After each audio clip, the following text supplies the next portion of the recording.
Hi there, and welcome to the Jsmusicschool YouTube channel.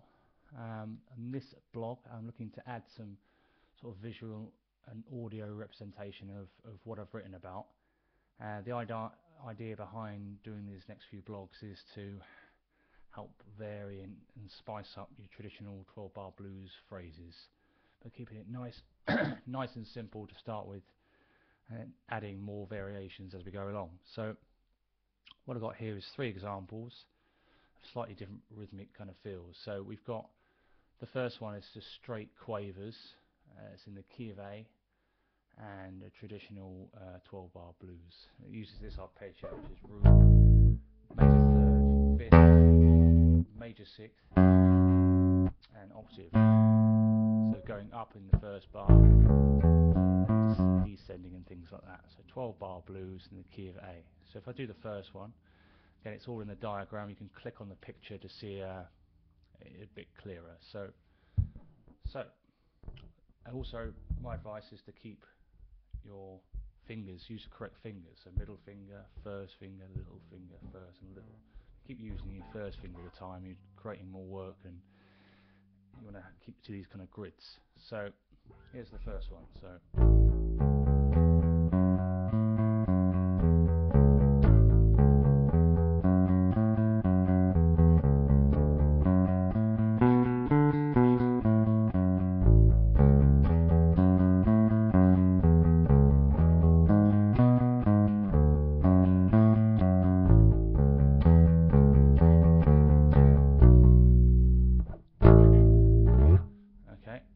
So that was straight quavers, so 1 and 2 and 3 and 4, 1 and 2 and 3, and so on. So fairly standard rhythm.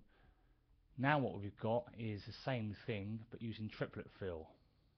So basically what it means is you're splitting your traditional 2 quavers up into a group of 3, okay? And if you look at the little picture in the top left hand corner of the chart there, you've got 2 quavers equals 1 crotchet and then 1 quaver tied into 3. That basically means your first note is lasting for 2/3 of the beat, or the second note is lasting for 1/3 of the beat. Now having that symbol in there just makes it easier to read.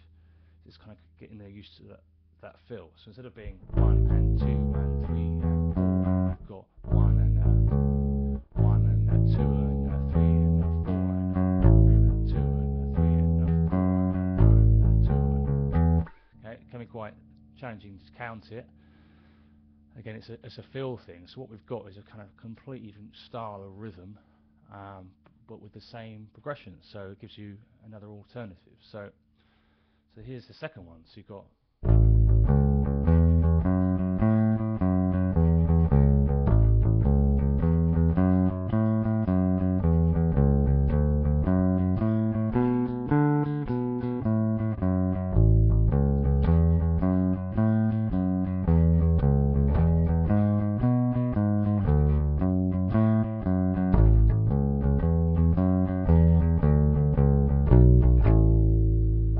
So that gives you a slightly different option.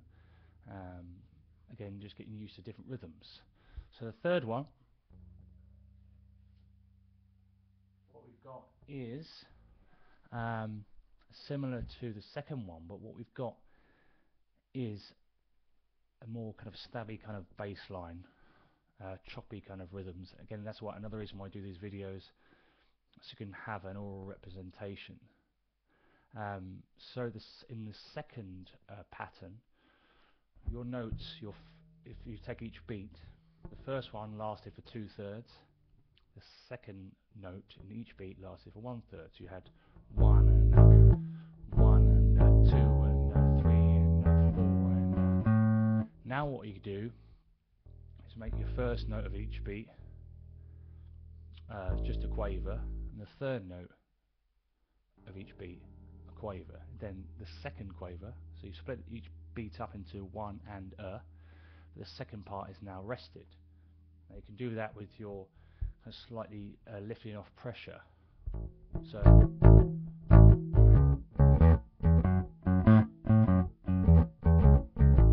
gives you a slightly different feel, more of a poppy.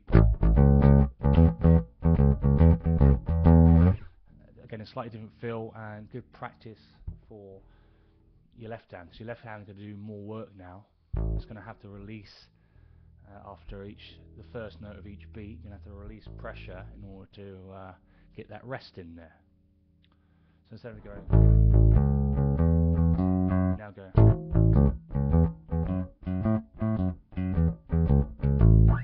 So it just gives you a different thing to play around with and improve your technique. So what I'll do is I'll do this one here. So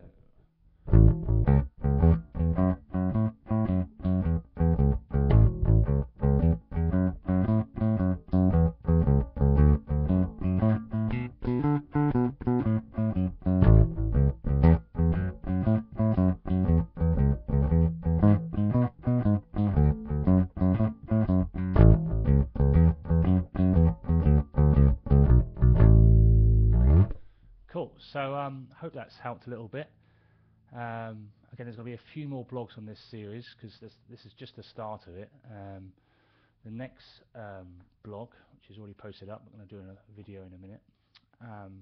What that'll do is start adding triplets at various points of the beat. So it'll be the same progression, but instead of doing just 2 notes per beat, you might do 3.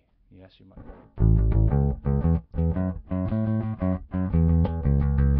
Okay, so another thing to vary up. Thanks very much for watching. Any questions or comments, feel free to post. Okay, thanks very much. Okay, bye.